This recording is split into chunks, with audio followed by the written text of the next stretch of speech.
So Jeff goes to a Montessori preschool in Houston, and he gets put into a new program for gifted young students in the Houston elementary school system. This is crazy. So at the time, there was a woman named Julie Ray who was writing a book about this whole new concept of gifted streams in elementary school education. And Houston is one of the kind of leading school systems that's doing this. So she goes to the administration and she's like, hey, is there, a student that I could shadow and see how gifted education is working? And they're like, we have exactly the student for you, Jeffrey Bezos. I mean, there's a number of ways we could highlight how special Jeff was, even as a very, very young child, but this is a pretty darn good one. He was the student chosen for the person writing the book on this type of special program in the school selected for special gifted programs. I mean, he was like one of one, and he would go on to be valedictorian of many things in his life, but here's sort of a first sort of proxy for that. Super cool. There's a quote in the book. So it's written under, he's a pseudonym. He's quote unquote Tim in the book. To protect an identity of a child who can't yet pick if they want publicity, right? Totally. I mean, he's in elementary school. So there's this quote in there where Julie, the author, asks Tim, Jeff's teacher, what grade level he's performing at. So he must be in second or third grade at this point. And the teacher says, I really can't say, except that there is probably no limit to what he can do, given a little guidance. Foreshadowing. So right around the time when the family moves to Houston, Pop retires from Sandia, and he and Jeff's grandmother move back to a big ranch in West Texas.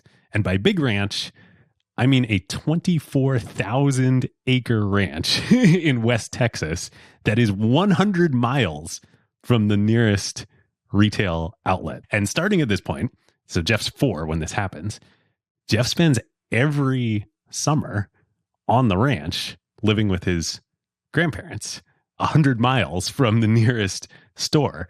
And he's just hanging out with his grandparents. That's pretty formative. And in a number of ways, one of which is that his grandpa, well, one, he's remote, and so you can't go buy anything and you need to be unbelievably self-sufficient. But what an interesting playground for the mind, being around his hyper-intelligent grandfather and having sort of just a nothing but time and space. Brad writes about this in the book, and Jeff talks about this too. I think this is one of the most formative experiences of the person that becomes Jeff Bezos, because for the months that he's there every summer, they have to do everything. They build their own tools, they perform their own veterinary work. There's a story about performing surgery on one of the bird dogs' tails. It's crazy. They're rebuilding farm equipment when it breaks. How have we went 250 episodes without a bird dog ever coming up, and now 2 episodes in a row have mentioned bird dogs. I know. Clearly there's a connection here. Yes, great retailers growing up around bird dogs. But yeah, like you said, Ben, it's not like he's just doing manual labor out in the countryside.